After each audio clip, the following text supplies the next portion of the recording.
Super Saravana stores. இப்போது புதிய அறிமுகம் ஆச்சி ஹோட்டல் சாம்பார் 50 கிராம் ரூபாய் 20 மட்டுமே. சம்மர் வந்தாச்சு. What's your plan for this holiday? எங்க கிட்ட விட்டுருங்க, நாங்க பாத்துக்கிறோம். GT Holidays, South India's #1 travel brand. பாத்து நான் தான் பார்க்க மாட்டேன்னு முதல்ல சொல்லிருக்கல.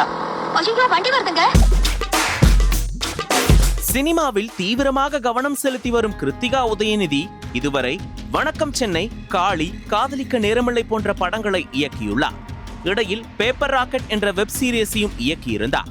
இதனைத் தொடர்ந்து அவரது அடுத்த படம் குறித்த அறிவிப்பு இன்னும் வெளியாகவில்லை. விரைவில் வரும் என எதிர்பார்க்கப்படுகிறது. குறிப்பாக விஜய் சேதுபதியுடன் இணைந்து ஒரு படத்தை இயக்குவதற்கு கதை சொல்லி ஓகே வாங்கியுள்ளதாக சமீபத்தில் தகவல்கள் வெளியாகின. இதனிடையே சோசியல் மீடியாவில் ஆக்டிவாக இருக்கும் கிருத்திகா உதயநிதி அண்மையில் தனது சமூக வலைதள பக்கத்தில் செலிபிரிட்டி என்றால் என்ன என்பது குறித்து ஒரு மறைமுக பதிவை பதிவிட்டிருந்தார். அதாவது, செலிபிரிட்டி என்றால் என்ன? நீங்களும் உங்களை பற்றிய மக்களின் பார்வையும் தான் உங்களை ஒரு செலிபிரிட்டியாக மாற்றுகிறது. ஆனால் மக்களின் பார்வை நான் தான் என நீங்கள் நினைத்தால் உங்களையே நீங்கள் இழந்து கடுமையான சிக்கலுக்குள் மாட்டிக்கொள்வீர்கள் என்று குறிப்பிட்டிருந்தார். இந்த பதிவு வைரலாகி பெரும் விவாதத்தை ஏற்படுத்தியது. யாரை குறிப்பிடுகிறார், எதற்காக குறிப்பிடுகிறார் என்ற கேள்வி ரசிகர்கள் மத்தியில் எழுந்தது. ஒரு சிலர் தாவேகா தலைவர் விஜயை தான் குறிப்பிடுவதாக அவரது பதிவின் கீழ் கமெண்ட் செய்தனர். விஜயின் மனைவி சங்கீதா விவாகரத்து கோரி வழக்கு தொடர்ந்த நிலையில் திடீரென த்ரிஷாவுடன் ஒரு திருமண நிகழ்ச்சியில் விஜய் கலந்து கொண்டது பேசுபொருளானது.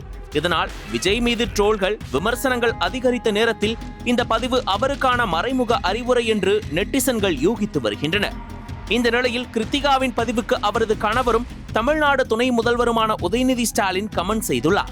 கிருத்திகா பைக் ஓட்டும் ஒரு வீடியோவை பகிர்ந்து, நீங்கள் ஒரு பெரிய செலிபிரிட்டியாக இருக்கலாம், ஆனால் வண்டியை பார்த்து ஓட்டணும் என குறிப்பிட்டுள்ளார்.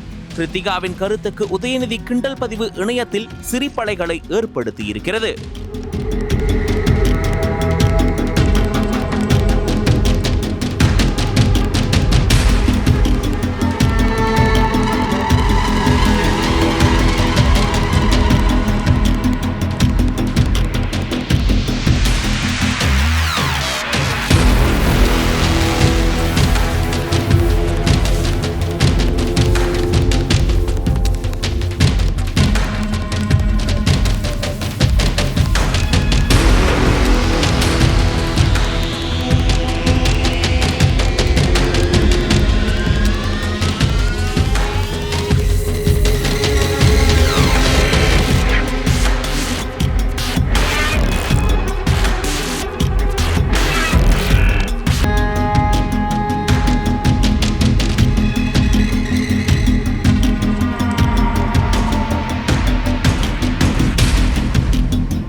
அனல் பறக்கும் செய்திகளை அப்டேட் செய்து கொள்ள நக்கீரன் களத்தை இப்பவே சப்ஸ்கிரைப் பண்ணுங்க.